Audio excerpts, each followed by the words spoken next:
These comments only begin to describe the beauty of this year's Best of Show quilt, Mama's Garden by Ann Oliver of Alexandria, Virginia. The name I chose was Mama's Garden. It is an adaptation of a counterpane owned by the Mennonites in Dayton, Virginia. The quilt came about from a design from the counterpane was Mama's heirloom.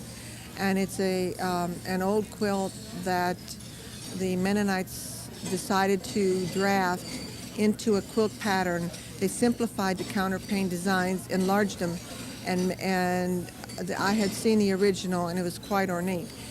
And the pattern was meant to be a pattern that you might select to have marked by the Mennonites. And as a white quilter who designs her own quilts, I realized that you miss color when you're doing white work. The absence of color is difficult, but when you have all the beautiful fabrics available now, and each year they get more and more and more colorful and full of design, I felt that I had to do something to make me finish the quilt. So I superimposed colored appliques over the designs that were there, covered the design, the pencil lines, and found that because I had color, it was very easy to finish the whole quilt quite rapidly. It took about 8 months. About 6.5 months of that was quilting, and there were no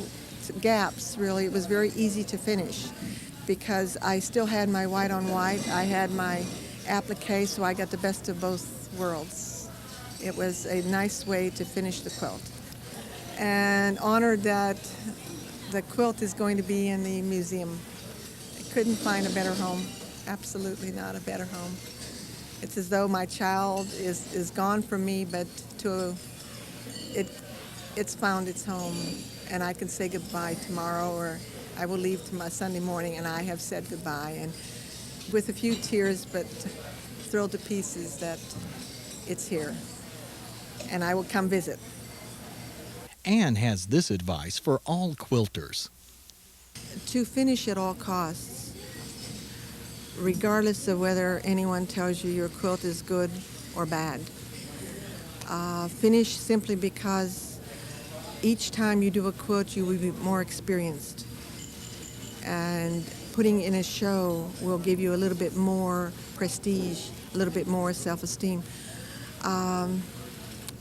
Bite off more than you can chew if necessary, if you feel you can handle it. Make as many mistakes as possible. And in my first quilt, if I were to count, I probably have 50 mistakes. When you look at it as a whole, no one sees those mistakes. I know they're there, and I will point them out to you as an incentive for you when you've made your 49 mistakes, that no one sees them anyway. The finished quilt hanging up in a show is, even that first quilt is an inspiration for somebody. And also, it's the greatest self-esteem builder there possibly is.